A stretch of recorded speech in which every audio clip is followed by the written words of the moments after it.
দায়িত্বের অবহেলা ও নানা দুর্নীতির অভিযোগ উঠেছে স্থাপত্য অধিদপ্তরের প্রধান স্থপতি আসিফুর রহমান ভূঁইয়ার বিরুদ্ধে।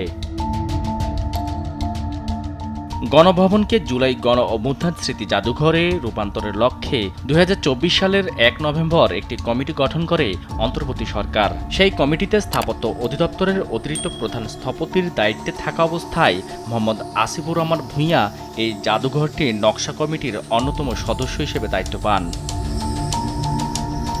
শুধুমাত্র জাদুঘরের ডিজাইন বাবদ ৫,৪৩,০০,০০০ টাকা ব্যয়ে কাজ দেয়া হয় অ্যাটেলিয়ার রবিন আর্কিটেক্ট নামে একটি প্রতিষ্ঠানকে। সরকারি আইন লঙ্ঘন করে এই কাজ দেয়া হয়েছে কোনোরকম টেন্ডার ছাড়াই। দেশ টিভির অনুসন্ধানে উঠে আসে এই প্রতিষ্ঠানের দেওয়ার ঠিকানায় অ্যাটেলিয়ার রবিন আর্কিটেক্ট নামে কোনো প্রতিষ্ঠান নেই, বরং এটি প্রতিষ্ঠানটির স্বত্বাধিকারী সালাউদ্দিনের বাসার ঠিকানা। শেখ হাসিনার আমলে ২০২৩ সালের ১৪ নভেম্বর অতিরিক্ত প্রধান স্থপতি হিসেবে পদোন্নতি পান আসিফুর রহমান ভূঁইয়া। অন্তর্বর্তী সরকারের আমলেও হতাশ হতে হয়নি তাকে। গেল বছরের ৮ সেপ্টেম্বর প্রধান স্থপতি হিসেবে দায়িত্ব পান আসিফুর রহমান ভূঁইয়া। ভিগো ওয়্যার গার্ড প্রয়োজন মতো বাঁকানো যায়, অধিক চাপেও ভাঙে না। ভিগো। শুধু তাই নয়, তার বিরুদ্ধে অভিযোগ রয়েছে সরকারি অফিসের বাইরেও ওপেন হাউস নামে একটি আর্কিটেক্ট প্রতিষ্ঠান গড়ে তোলার, যেখানে সরকারি কাজের বাইরে সময় দেন তিনি।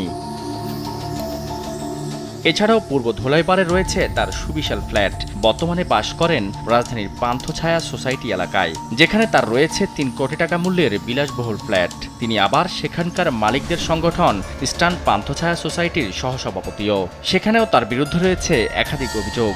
ওয়েটিং রুম রেনোভেশন প্রকল্পের নামে ৪,৯০,৮৬০ টাকা ব্যয় হওয়ার কথা বলে ৭,৮৪,৯৪১ টাকার বিল উত্তোলন করে আসিফুর রহমান ভূঁইয়া। এ নিয়ে আবার আসিফুর রহমান ভূঁইয়াকে কারণ দর্শানোর নোটিশ দিয়েছে সোসাইটি কর্তৃপক্ষ।